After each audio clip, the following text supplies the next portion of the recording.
Taxi Driver was Martin Scorsese's breakout film. Wasn't his first, wasn't his second, but it was his breakout piece.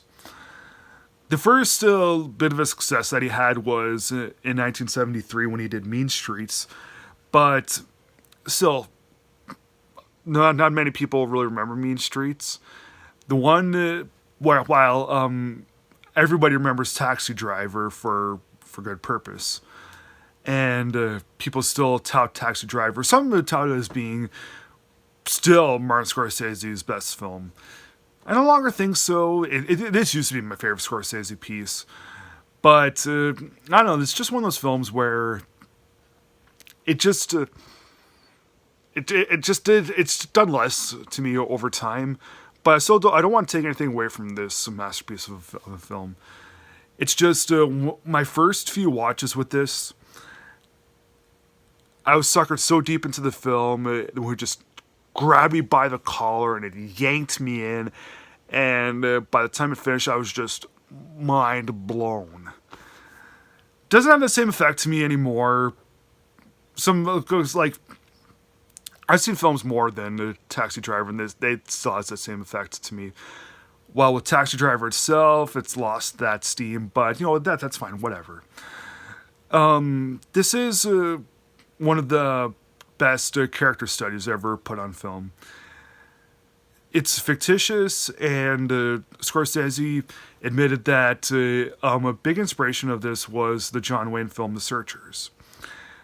In The Searchers, John Wayne tries to rescue his kidnapped niece, and in this one, the main thing is, storyline-wise, this lonely and mentally disturbed taxi driver becomes obsessed with rescuing this teenage prostitute who's played by Jodie Foster.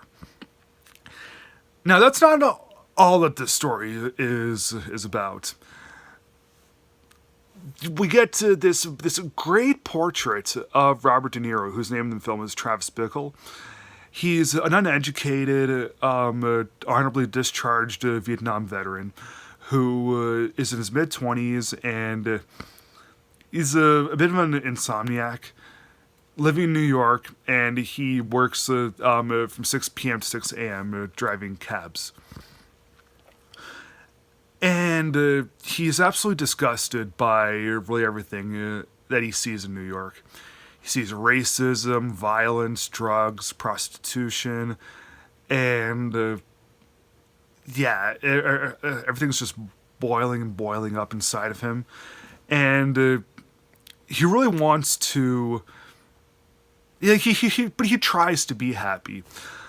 Like he tries to be good friends with some of his fellow cabbies, but of course he's kind of left out alone a little bit. And he tries to date this woman who's played by Sybil Shepherd, who does stuff for this presidential hopeful Charles Palantine. But not all goes well with them, even though Travis really does try. Not all goes to plan.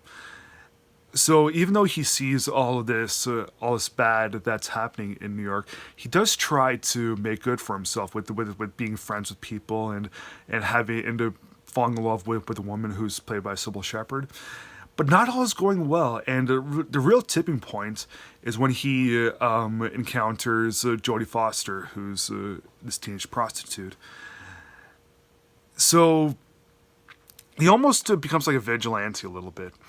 He's been constantly saving his money because he really has no life, so he doesn't really have a whole lot of reasons to spend any money. And because he's so disgusted, and he knows that all the political things are just BS.